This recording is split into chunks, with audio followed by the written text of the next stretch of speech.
अरन्ताडं नमो सिद्धाडं नमो आयिरियाडं नमो वज्रायाडं नमो लोये सवसाहुडं। पंच परमेष्टि भगवंतों की, गणाचार्य भगवान विराग सागर जी महामंडराज की, पट्टाचार्य भगवान गुरुवर विशुद्ध सागर जी महाराज की, या हम सभी अपने जीवन में सुख और गुणों की अभिवृद्धि के लिए नीति के विषयों का श्रवण कर रहे हैं। नीतिकार हमें हमारे जीवन को निरंतर आगे बढ़ाने के लिए, अच्छा बनाने के लिए एक नए गुण से जोड़ते हैं। बहुत सारे लोगों को मैंने देखा जो पैसों के पीछे भागते हैं। बहुत सारे लोगों को ऐसा भी देखा जो ज्ञान के पीछे भागते हैं। बड़ी गहरी बात है कि पैसा कुछ तो है लेकिन सब कुछ नहीं है। और कई लोग कहते हैं कि पैसा बाई प्रोडक्ट है, पैसा सेकेंडरी है। तो ये वही लोग कहते हैं जिनके पास होता है। जिनके पास नहीं होता उनसे पूछो कि पैसे की कीमत क्या है। फिर भी वेटेज अगर देने की बात मैं करूं तो पैसे को उतना वेटेज नहीं देना चाहिए जितना वेटेज अपनी समझदारी को देना चाहिए। अगर आपके पास ज्ञान है तो वो पैसे से ज़्यादा कीमती है। गुरुजी हमसे हमेशा एक बात कहते थे कि कुछ चीज़ें ऐसी जोड़ के रखना अपने पास जो पैसे से नहीं कमाई जा सकती। ज्ञान, चारित्र, श्रद्धान,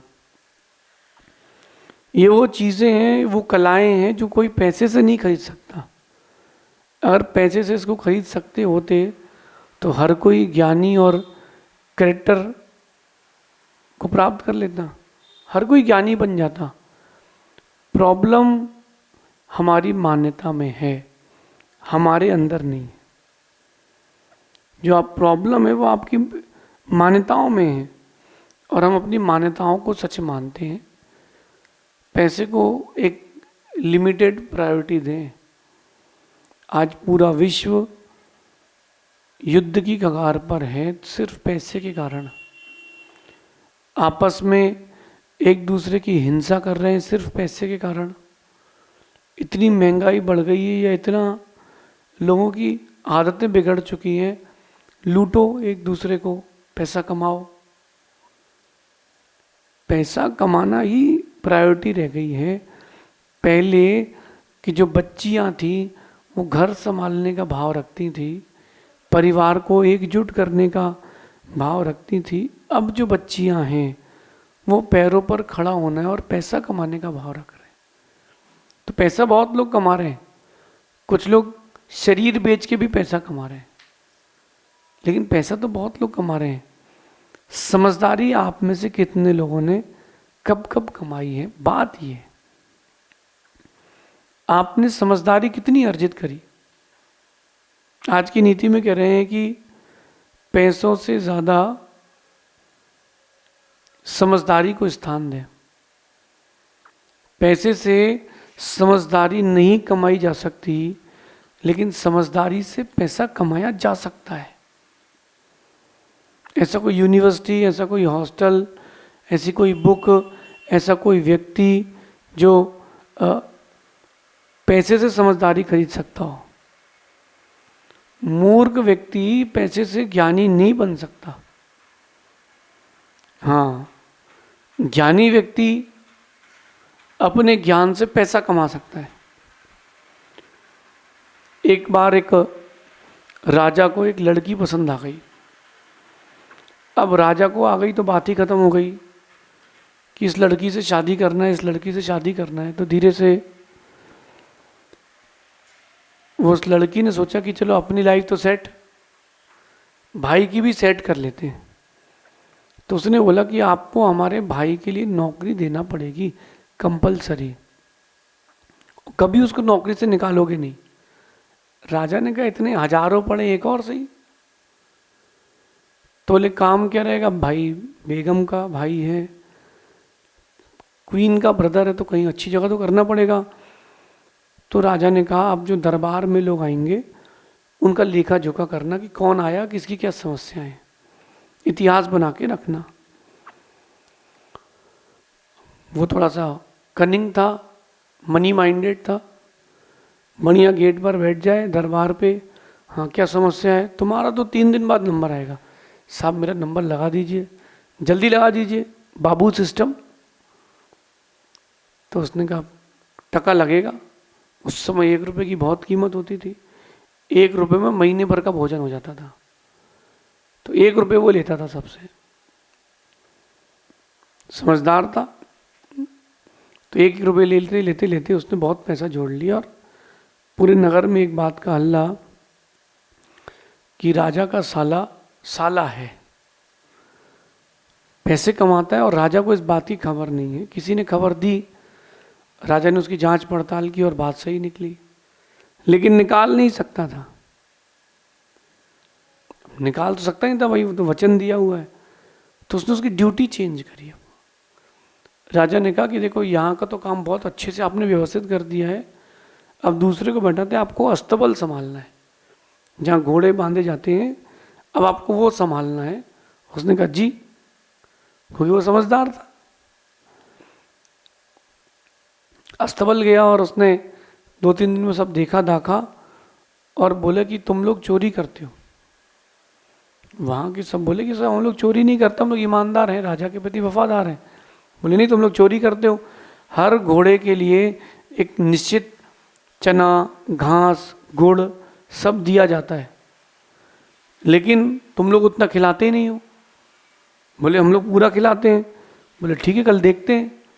एक घोड़े वाले को उसने 5 किलो चना, गुड़, घास दे दिया और एक आदमी की ड्यूटी लगाई कि घोड़ा कितना मल कर रहा है इसका वजन करना, जितना खाया है उतना निकाला कि नहीं। बोले साहब इसमें तो 1 किलो का अंतर आ रहा है। बोले 1 किलो तुमने खा लिया है। बोले नहीं साहब ऐसा कुछ नहीं किया। तो बोले हमें व्यवस्थित, हमारे लिए कोई व्यवस्था करोगे तो तुमको बहुत इजी रहेगा। तो वहाँ सबसे उसने 10 पैसा, 5 पैसा, 20 पैसा लेकर के डेली की 5 रुपए की जुगाड़ कर ली। यहाँ तो पर पर्सन एक था, यहाँ 5 रुपए की जुगाड़ हो गई। चलो ये भी ठीक था। अब राजा को वहाँ की मालूम चली। अब राजा सोचता है तो बड़ा चालू निकले, उसने तो वहाँ भी सेट कर लिया। बोले अगर तुम लोगों ने पैसे नहीं दिए तो राजा को बताऊंगा कि तुम लोग चोरी करते हो, सबकी नौकरी छूट जाएगी। घबरा गए तो राजा ने अब तीसरी जगह ड्यूटी लगाई। बोले आप बंदरगाह जाएं, जो समुद्र का इलाका है हमारे राज्य का, आपकी ड्यूटी वहाँ लगाई जाती है और वहाँ पर आपका एक काम है सिर्फ लहरें गिनना है, और कुछ भी नहीं करना है, सिर्फ लहरें गिनना है। उसने कहा जी, वो तो समझदार था, समझदार व्यक्ति तो कहीं भी जुगाड़ लगा सकता है। उसने वहाँ गया और जो जो शिप नाव आ रही थी सबको रोक दिया। बोले अभी यहाँ से 1 किलोमीटर दूर ले जाके रोक के रखो। समुद्र में कौन नाव रोक के रखेगा? बोले क्यों? राजा ने काम दिया है लहरें गिनना है। आप लोगों की नाव आते तो लहरें डिस्टर्ब हो जाती हैं, तो आप लोग वहीं रुकिए। अब राजा को समझ में आया कि यार यहाँ भी कमाएगा ये, तो उसने तो रोक दिया सबको। अब राजा ने कहा, फरमान भेजा कि रोको मत, जाने दो, आने दो। तो उसने कहा जी, उसने लिख दिया बोर्ड में, रोको मत, आने दो, मत जाने दो। तो समझदार था, उसने वहाँ बोला कि भाई देखो तुम लोग इतना माल ला रहे हो तो 10 रुपये शिप तो मैं लूँगा ही लूँगा। 1 से 5, 5 से 10। समझदार था वो, समझदार था तो उसने समझदारी से पैसा कमा लिया। आप लोग समझदार नहीं हो इसलिए पैसा नहीं कमा पा रहे हो।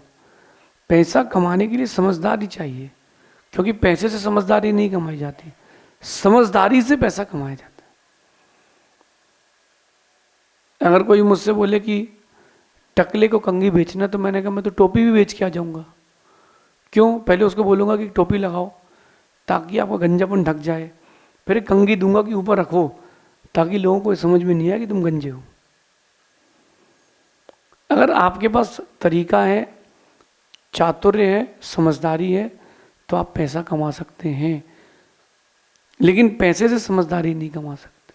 मेरी बात का मॉरल समझना, जो मैंने आपको स्टोरी सुनाई है, कहानी सुनाई है, इसका मॉरल समझना कि आपको जो कुछ भी हासिल करना है जीवन में, परिवार, समाज, सुकून, प्रतिष्ठा, व्यापार, वो सिर्फ पैसे पर डिपेंडेंट नहीं है। पैसे का उसमें रोल तो है, बट सिर्फ पैसे पर डिपेंडेंट नहीं है।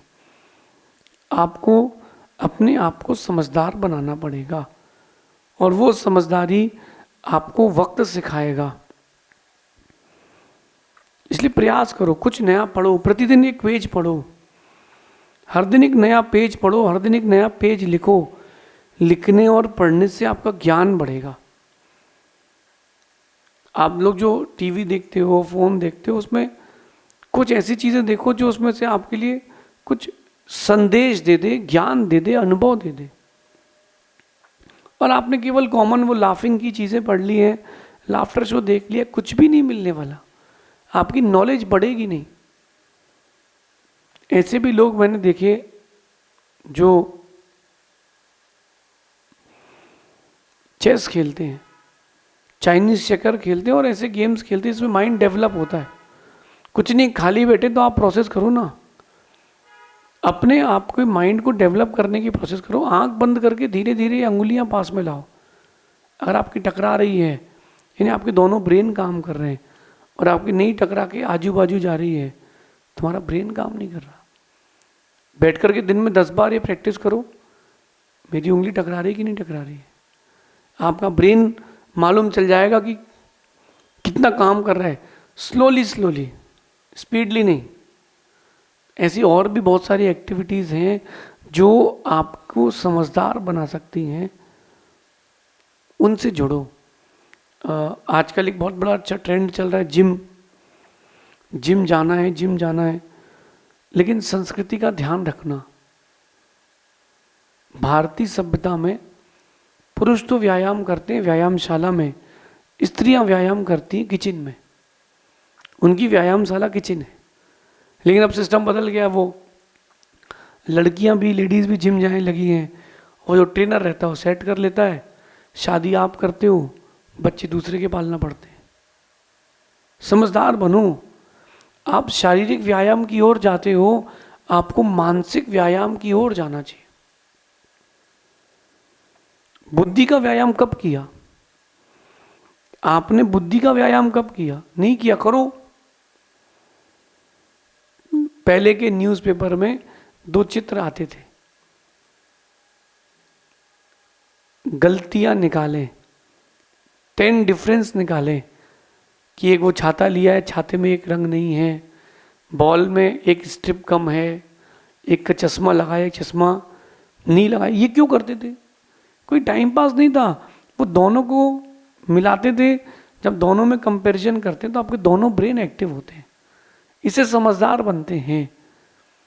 अब वो तो कैंडी क्रश चल रहा है, कलर कलर मिलाते जाओ, बटन दबाते जाओ, इतने पॉइंट्स आ गए, आखिरी में हैंग हो जाएगा, खत्म। तो आपने पर्सनली बुद्धि का व्यायाम कब किया? क्योंकि कंफर्ट जोन में जा रहा है हर कोई, और इतने कंफर्ट जोन में जा रहा है कि वो, उसको तो ऐसा लगता है कि नो वर्क, कोई काम ना करना पड़े, कोई इन्वेस्टमेंट ना करना पड़े, और 5 करोड़ रुपए महीने का हमको प्रॉफिट हो, कि मैं घर से जाऊंगा नहीं, 16 घंटे की नींद लूंगा, कोई इन्वेस्टमेंट नहीं करूंगा, और 5 करोड़ रुपए महीने का प्रॉफिट हो जाए। ऐसे कोई 50 उपाय बताए जाएं। अरे भैया, ऐसे कैसे कर लोगे? ये तो वो लोग हैं जो हाथ में मिट्टी, बीज, पानी डाल करके, खाद डाल करके ऐसे आकाश में करते हैं और फूकते हैं कि शाम तक आम का पेड़ उगाए, अपन फल काट के कल सुबह एक ट्राली बेचाएंगे। ऐसे कैसे कर लोगे? बुद्धि का व्यायाम करो, अपनी बुद्धि का व्यायाम करो। परिस्थितियों से लड़ करके, चिंतन करके, अच्छी बुक्स को पढ़ करके, परिस्थितियां जब आपके ऊपर हावी हो तब आपको करना क्या है, ये सूझबूझ के साथ आप काम करोगे, बौद्धिक विकास होगा आपका। पैसों से ज़्यादा स्थान ज्ञान, समझ और अनुभव को दें। थोड़ा अपन ब्लैक एंड वाइट में जाते हैं। पहले 12th नहीं होती थी, 11th होती थी, और 5th क्लास से बोर्ड होती थी, 5th 8th 10th। आप देखना, जब पहले का ज़माना था तो पहले का 8वीं पास आदमी, 11वीं पास आदमी इंजीनियर का दिमाग रखता था। अब तो इंजीनियर भी जुगाड़ से कोटा सिस्टम से जा रहे हैं। अभी एक डॉक्टर को पकड़ा गया, उसको कोई अपनी हड्डी दिखा के गया एक्सरे, और उसको एक्सरे देखते नहीं बन रहा, वो गूगल में डाल के पूछता है पहले कि सीधा कौन सा है, ChatGPT से पूछता है कि सीधा कौन सा है, उल्टा कौन सा है। अब 5 नंबर 10 नंबर वाले कोटा सिस्टम से डॉक्टर बन रहे हैं और 95 वाले कंपाउंडर बन रहे हैं, आप ठीक कैसे होगे? अनुभवी जो होता था वो काम करता था। पहले के लोग अनुभवी होते थे। 8th और 11th क्लास के पास आउट बच्चे आदमी पूरा बिजनेस चला लेते थे, अरबपति होते थे। अब केवल सिर्फ डिग्री के लिए पढ़ाई कर रहे हैं और वहाँ कॉलेज में जाके क्या कर रहे हैं आपको पता है, अपनी लाइफ स्पॉइल कर रहे हैं। अपने आप को एक्सपीरियंस से जोड़ें।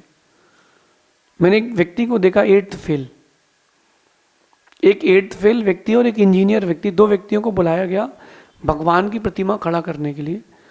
सो जो इंजीनियर था, अच्छी कॉलेज से पढ़ के आया था, उसने भगवान खड़े किए, 50 फीट की मूर्ति थी, पैर अलग हो गए। 50 फीट की मूर्ति, पैर अलग हो गए, मूर्ति खंडित हो गई, वेस्ट हो गई। 8th pass out experienced engineer को बुलाया, 8th पास आउट। उसने मूर्ति खड़ी करी, वापस ट्राले पर रख दी, बोले पट्टा बदलो, पट्टा छोड़ रहा है। फिर मूर्ति खड़ी करी, पट्टा लगाया, बोले ये भी छोटा है, दूसरा लाओ। तीसरे दिन उसने पट्टा दूसरा बदला, मूर्ति खड़ी कर दी 10 मिनट में। मैंने पूछा भैया आपको कैसे मालूम चला? बोले सिंपल सी बात है, जब पट्टा बांधते हैं ना तो वी शेप प्रॉपर आना चाहिए, अगर वी शेप नहीं आया है मतलब लोड नहीं ले रहा है। 8th pass out but experience engineer, और एक engineer BE ME but no experience. अगर आप अपने जीवन में पैसा कमाना चाहते हैं तो ज्ञान, अनुभव और समझ से जुड़ें। पैसा कमाने के लिए क्या करें? समझदार बने, ज्ञान, अनुभव और समझ से जुड़ें। मेरा तो ये मानना है कि पैसे वाले मूर्खों से समझदार गरीब ज़्यादा अच्छा है। कोई पैसे वाला और मूर्ख है, उससे अच्छा जो है वो है जो गरीब है लेकिन समझदार है। आपके पास पैसा है और समझदार हैं, ग्रेट कॉम्बिनेशन। आपके पास पैसा नहीं है, आप समझदार हैं, गुड कॉम्बिनेशन। आपके पास पैसा है, आप समझदार नहीं हैं, बैड कॉम्बिनेशन। अपने को बेस्ट कॉम्बिनेशन से जोड़ें, गुड कॉम्बिनेशन से जोड़ें, ताकि आपके जीवन में नई उपलब्धियां हों। शेष आगे देखेंगे। भगवान महावीर स्वामी की